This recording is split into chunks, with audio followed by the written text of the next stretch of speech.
നമസ്കാരമുണ്ട് കിടികളെ, എന്തെല്ലാമുണ്ട് വിശേഷം? കാണിക്കുന്നത് കാണിച്ചില്ല, കാണിക്കാൻ പോകുന്നേ ഉള്ളൂ. എല്ലാവരും കണ്ടു.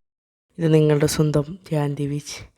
ഇന്ന് ഞാൻ നിങ്ങളുടെ മുന്നിലിട്ട് വന്നിരിക്കുന്നത് നടികർ എന്ന സിനിമയുടെ റിവ്യൂമായിട്ടാണ്. സിനിമയുടെ പേര് നടികർ തിലകം എന്നായിരുന്നു. അത് ഒന്ന് സെൻസർ ചെയ്ത് നടികർ എന്നാക്കിയിട്ടുണ്ട്. എന്തായിരിക്കും എന്നറിയില്ല, സെൻസർ ബോർഡിൻ്റെ ഇഷ്യൂസാണ്. സോ സിനിമ ഡയറക്റ്റ് ചെയ്തിരിക്കുന്നത് നമ്മുടെ സ്വന്തം ലാൽ ജൂനിയർ ആണ്. ലാൽ ജൂനിയറിൻ്റെ മുന്നത്തെ സിനിമകൾ driving licence, hi Tony and honey bee, ഇതൊക്കെ തന്നെ മതി ആളെത്രത്തോളം നല്ലൊരു ഡയറക്ടറാണെന്നറിയാൻ. ഇത് നിങ്ങൾ കണ്ടിട്ടുണ്ടാവില്ല എന്ന് ഞാൻ വിചാരിക്കുന്നു. എല്ലാ ഡയറക്ടർമാരൊക്കെ അറിയാനുണ്ടാവില്ല ഒരു വൃത്തികെട്ട സിനിമ. അതാണെന്ന് വരുത്തി നമുക്ക് ഒഴിച്ചു നിർത്താം ടി സുനാമിയെ. സോ ഇന്ന് ഞാൻ വന്നിരിക്കുന്നത് അദ്ദേഹത്തിൻ്റെ തന്നെ പുതിയ സിനിമയായ നടികർ എന്ന സിനിമയുടെ റിവ്യൂമായിട്ടാണ്. അപ്പോൾ ഗടികളെ സ്വാഗതം.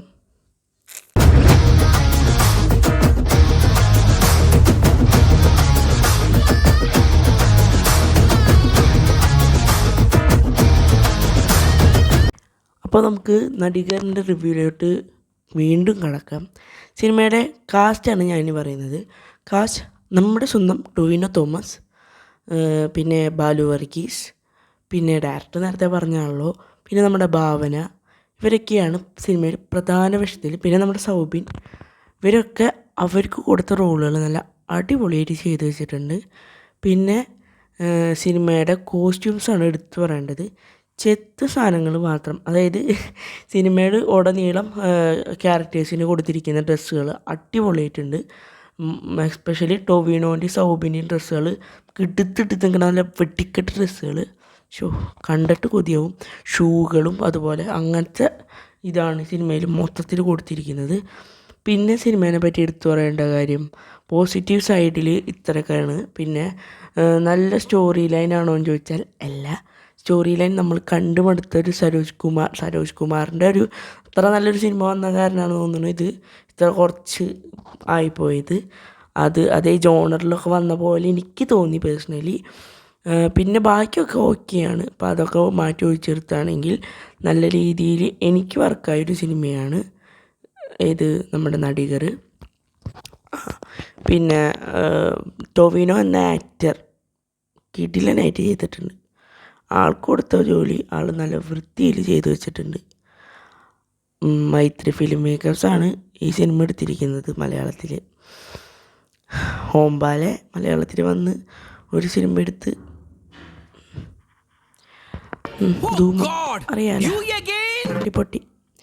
ഇതും പൊട്ടാനുള്ള നല്ല ചാൻസ് ഉണ്ട്. കാരണം പടം കണ്ട എല്ലാവർക്കും വർക്കായിക്കോളണം എന്നില്ല.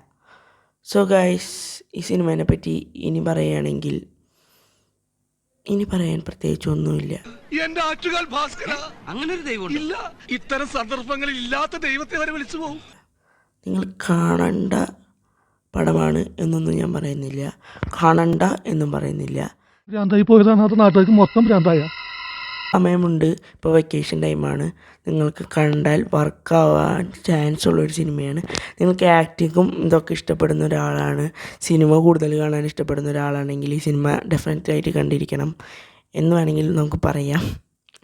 എന്തൊക്കെയാണ് ഞാൻ പറയുന്നത് എനിക്കൊരു ബോധമില്ല. സോ നടികർ എന്ന സിനിമയെ പറ്റി എൻ്റെ അഭിപ്രായം എങ്ങനെയാണ്? 10-ഒരു 7.5 ഞാൻ കൊടുക്കും.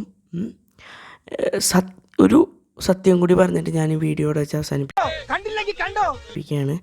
മലയാളി ഫ്രം ഇന്ത്യയേക്കാൾ എനിക്കിഷ്ടപ്പെട്ടത് നടികർ എന്ന സിനിമയാണ്. എന്താണെന്നൊന്നും എന്നോട് ചോദിക്കരുത്, ബട്ട് നടികർ സിനിമ എനിക്ക് അത്രയ്ക്ക് ഇഷ്ടമായി. ഇപ്പോഴും പലയിടത്തുനിന്നും നെഗറ്റീവ് റിവ്യൂസാണ് വന്നുകൊണ്ടിരിക്കുന്നത്. ബട്ട് എൻ്റെ ഒരു ഒപ്പീനിയനിലും എൻ്റെ കൂടെ കാണാൻ വന്നവർക്കും ഒക്കെ നടികർ എന്ന് പറഞ്ഞ സിനിമ വർക്കായി. അതുകൊണ്ട് നിങ്ങൾ നിങ്ങളുടെ ഒപ്പീനിയനിലും നിങ്ങളുടെ ഒരു പേഴ്സണൽ ഇതിലും നിങ്ങൾ കാണാൻ ശ്രമിക്കുക. മറ്റുള്ളവരുടെ ഒപ്പീനിയൻ വെച്ചിട്ട് നിങ്ങൾ ഒരിക്കലും ഇതാക്കാൻ നിൽക്കരുത്. അത്ര പറഞ്ഞുകൊണ്ട് ഈ വീഡിയോ ഇവിടെ വെച്ച് നിർത്താണ് കിടികളെ. സോ എങ്ങനെയുണ്ട് എൻ്റെ റിവ്യൂ എന്ന് കമൻറ്റ് ബോക്സിൽ രേഖപ്പെടുത്തുക. അലമ്പാടെന്നറിയാം, എന്നാലും രാവിലെ ഒലിപ്പിച്ചു തുടങ്ങിയോ?